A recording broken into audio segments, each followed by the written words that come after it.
I hope you're doing really well, and welcome to our Sunday forecast for the fundamentals.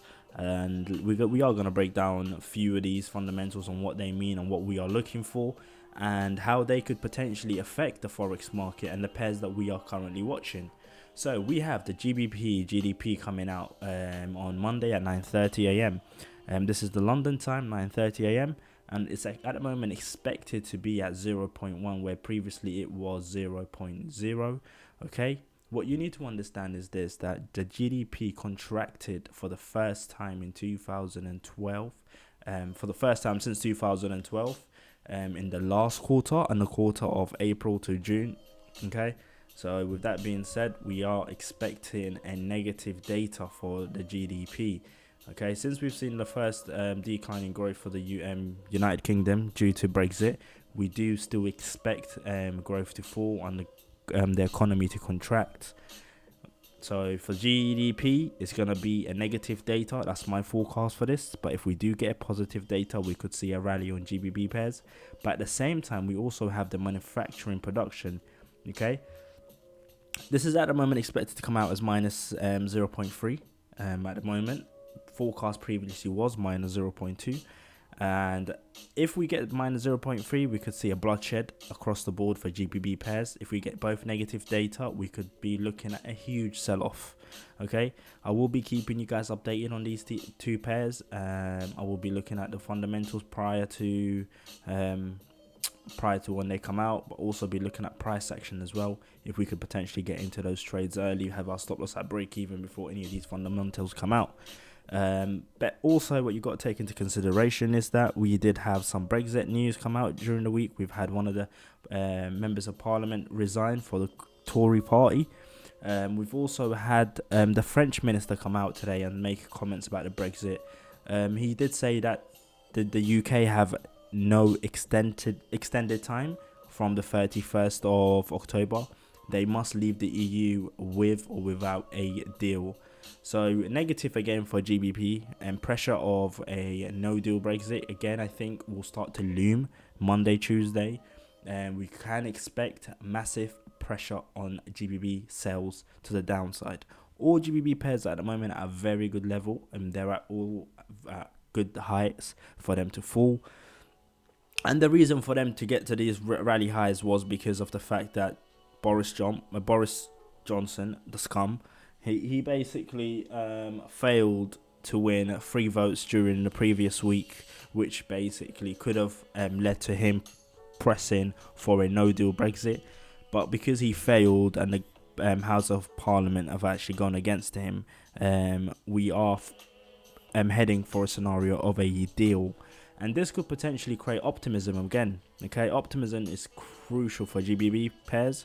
So with that being said, I do believe this week's fundamental is going to be crucial, as well as this week's Brexit news will be very crucial, because we are getting closer and closer to that date of the October 31st. So with that being said, we are going to be watching these two fundamentals, and we are going to be looking for a sell-off on GBP pairs early in the morning at 6 a.m, 5 a.m, across the board, okay? With that being said, moving on, we've got China new loans that's expected to come out on the 9th and the 15th of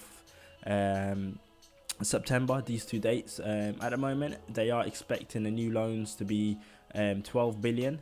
If that occurs, then we can see the China economy starting to increase in strength, as they have enough money now to start making loans. Okay, so that's important as well. Then on Tuesday, no major fundamentals on Tuesday. So what I am expecting is the selling pressure from GBP to continue on to Tuesday. Then on Wednesday, we have our favorite fundamental, which is the crude oil inventories. Last week we saw crude oil inventories. Let me take you back. Last week, Thursday, crude oil inventories. We had more supply than demand. Okay, we had more supply than demand, and the reason for this is because of the fact that at the moment, even though there's a lot of geopolitical tension, oil seems to be doing really well in terms of production, and because of this, we are seeing oil prices increase at this current time. I do favour for supply to come out really high again this week, and if that's the case, we will see oil make that move to the downside.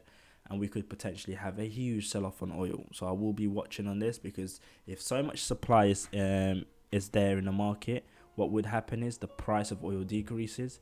But when there is less supply but more demand, the price of oil increases. So that's what you got to kind of take into consideration. But the fun really starts on Thursday. The Thursday Euro news. We have a huge interest rate for Euro. At the moment, they are expected to cut the rates by 20 basis points, and this is extremely negative for Euro. Okay, 20 basis points is really going to hurt the economy, but we want to see what new packages they could potentially have in store in their monetary policy that could potentially now, okay, I say potentially, stimulate the growth of the economy, stimulate the growth of the Eurozone. We know that the GDP of Germany at the moment is weak, which is one of the biggest contributors in the Eurozone. We know that the Brexit deal at the moment is really affecting the Eurozone. We know that Italy at the moment are struggling with loans and debts, and the fact that they are fighting for a new prime minister, that too is affecting the Eurozone. We know that the French are hitting an unemployment rate crisis, and they are expected to sort that out in January with a new 1 billion investment coming from the government to put into to the people in terms of helping them find jobs. Okay, and also they are looking to cut rates themselves as well, and that also is affecting the Eurozone. So there is a lot of things that at the moment are affecting the Eurozone, so they need to cut rates and put in a package which will stimulate the growth of the economy, and also which will help the central banks reach that 2% target of inflation. So that's very important to actually kind of consider. So we will be watching data. If they keep the rates the same, we might see a knee-jerk spike to the upside, but then the monetary policy may be dovish, then we may get a rally to the downside. But if they do cut the rates, at the moment it's 0.00. If we get minus 0.20, we can expect a huge bloodshed across the board on Euro pairs.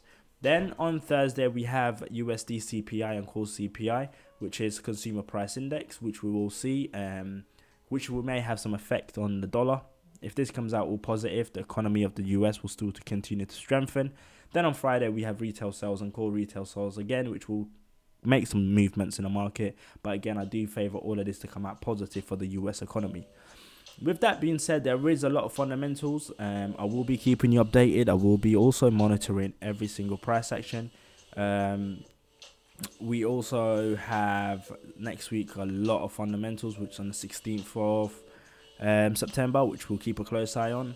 But this week, GBP, Euro, USD, big players in the market. Another thing I just wanted to cover on was the Friday's data. I know some people didn't understand what unemployment rate is. So it's the amount of jobs that the US economy supplies to the country. At the moment, we've seen that 130k jobs are only applied to the country. This isn't helping their unemployment rate. The unemployment rate at the moment in the US is 3.7. So previously was 3.7, the forecast was 3.7, and the data was 3.7. Retail traders would have thought this was positive, but it isn't, because if you think about it globally and the economy state, it is negative, because you've got 130 jobs that you're just supplying, with your unemployment rate hasn't really changed. The only thing that's really changed and which is positive is your average hourly earning.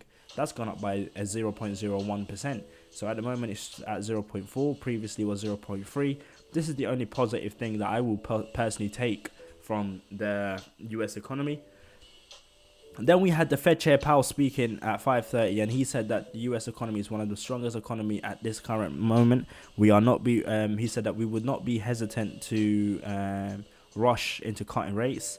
The reason being, he said that because we have other packages that may stimulate the economy's growth, and he said that, and also may result in no interest rates being cut. So with that being said, it's really crucial for us to see what price action is going to react on Monday open. Moreover, Canadian news was really good. Unemployment rate stayed the same, but then employment change really increased from minus 24.2k to 81.1k. So this is important, okay? More jobs are being applied to the country, but still unemployment rate still stays the same. And with that being said, I do believe Canadian dollar to have significant strength across the board. Euro CAD, for example, it's at 1.14500 at this level. I do believe that we could see a break of that to the downside. I do believe CAD JPY could rally to the upside.